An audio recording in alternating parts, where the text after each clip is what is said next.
the Eastern Sea, vast and eternal. For generations, its tides have risen and fallen with the predictable rhythm of the seasons. Dawn has always broken here, just like this, painting the waves in gold and silver, a promise of peace and bounty. But peace is a memory, and promises can be broken. The old tales, whispered by firesides, spoke of a balance, a delicate harmony between the mountains and the seas, kept by forces beyond our understanding. For 2 seasons, we have witnessed this balance, tested, challenged by gods and demons alike. We've seen heroes rise and fall, destinies forged in fire and shadow. But the past is a prologue. Today, the sea itself awakens. Something is changing. Down in the crushing dark, where light has not touched for a millennium, ancient eyes are opening. A new chapter is not just beginning, it is rising from the abyss. Oh, on the water, a lone fisherman casts his net, a familiar ritual against the vastness of the dawn. The sea has always been his life, its moods as familiar as his own breath. But this morning, something is different. A flicker beneath the surface, too large to be a whale, too fast to be a shadow cast by the clouds. It moves with a purpose that chills him to the bone. It is a shape of impossible scale, a living island, gliding through the deep. He pulls, his net-two's hands trembling, a knot of primal fear tightening in his gut. He tells himself it's a trick of the light, a phantom of the morning mist. But he knows. The sea has secrets, and one of them is stirring. Without warning, the world shudders. The horizon tilts, and the sea itself seems to heave a great sigh. A low groan echoes from the depths, a sound so deep it is felt in the bones before it is heard. Then, the surface breaks. Water cascades in thunderous falls as a form of unimaginable size ascends from the depths. It is not a beast of flesh and blood, but a creature of myth, of earth and stone, and time itself. Ao, the great turtle, said to carry the sacred mountains upon its back, has risen. Its shell is a landscape of ancient rock and clinging seaweed, its eyes 2 pools of molten amber that have witnessed the birth of stars. On the shore, the world dissolves into chaos. The sea, once a gentle neighbor, becomes a ravenous monster, surging inland with a fury that rips homes from their foundations and swallows the land whole. Panic is a tidal wave of its own, as villagers flee from the impossible sight. Amid the terror, one figure stands apart. A young scholar, new to these shores, a wanderer drawn by whispers of forgotten lore. He clutches a satchel of scrolls, his mind racing not with fear, but with a terrifying recognition. Has seen this before, not with his eyes, but in the faded ink of ancient texts. The trembling earth, the rising of the living mountain. This is not a random cataclysm. This is a prophecy unfolding. This is the awakening. He races back to the relative safety of a clifftop temple, the roar of the ocean at his heels. His hands, though shaking, move with desperate purpose, unrolling the fragile bamboo scrolls, fragments of the Shanhai Jing, the classic of mountains and seas, a text dismissed by most as folklore and fantasy. But he knew it held truths too vast for the modern world to accept. His fingers trace the archaic characters, his eyes devouring the words. There it is, the prophecy of the 3 awakenings. The first, an age of fire when mountains walked. The second, an age of ice when rivers froze the sky. And the third?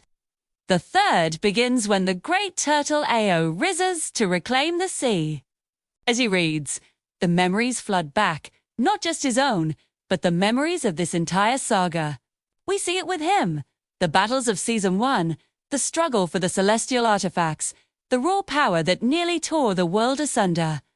We remember the sacrifices of Season 2, the journey into the underworld, the alliances forged and broken. Each event, each hero, each adversary, they were all threads in this grand tapestry, leading to this very moment. The rising of Ao is not an isolated event. It is the culmination of everything that has come before. And the scholar realizes with a jolt, Aos emergence is not an act of destruction. The great turtle is not here to punish or destroy. It is searching for something. Or someone. The sea, though still churning, seems to part around the scholar's perch. A path is forming, a strange, calm corridor through the roiling waves, leading directly toward the colossal creature. He knows, with a certainty that defies logic, that it is a summons. Taking a deep breath, he descends toward the shore, stepping onto the damp sand as the colossal head of Ao lowers to meet him. Its eyes, ancient and wise, fix upon him. It is not an inspection. It is a recognition, as if it is looking into his very soul, reading the knowledge he carries. The air crackles with energy, and from the great turtle's forehead, a point of light emerges. It drifts through the air and touches the scholar's own brow, searing a glowing, intricate sigil onto his skin. He has been chosen. He has been marked. The sky, which had been clear moments before, darkens in an instant. A storm erupts directly above them, a maelstrom of impossible force. Winds howl, and lightning tears across the heavens, its jagged forks illuminating the sea in stark, terrifying flashes. 2. In the heart of the tempest, a voice speaks. It is not a sound that travels through the air, but one that resonates directly in the scholar's mind, ancient and powerful, like the grinding of countenance. The balance of mountains and seas falters. The voice of Ao declares, the arteries of the world grow sick. Darkness stirs in the east, a hunger that will consume the sun. You are the messenger now. You must journey eastward, beyond the sun's dawn, and find the heart of the imbalance. Go. Before all is lost. As quickly as it began, the storm ceases. The wind dies, the clouds part, and the sea calms, its surface like glass once more. Ao, its message delivered, sinks slowly back into the depths, disappearing without a trace, leaving behind a shore ravaged by the flood, but also filled with a profound sense of awe. The surviving villagers, who had watched from the hills, slowly approach the shore. They see the devastation, but they also see the scholar, standing alone, the glowing sigil on his forehead, a beacon in the morning light.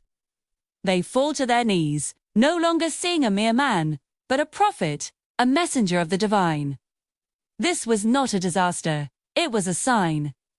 The scholar looks down at his hands, then out toward the horizon where the great turtle vanished. For fear is gone, replaced by a heavy, unshakable resolve. He is no longer just a keeper of old stories. He is now a part of one. He turns his back on the life he knew and faces east. He carries no map, no weapon, only the words of Ao in his mind and the sigil burning on his skin. He takes a single step, and then another, beginning a journey into the unknown. As he walks toward the horizon, the rising sun bleeds across the sky, painting the clouds a deep, ominous red. The awakening of the eastern sea was only the beginning. Farther east, in lands yet unseen, greater, darker forces are stirring, waiting. The real journey has just begun. Thank you for joining us for the start of a new season. The world is larger and more dangerous than ever before. Make sure you're subscribed and have notifications turned on so you don't miss a single step of this epic journey. We'll see you next time.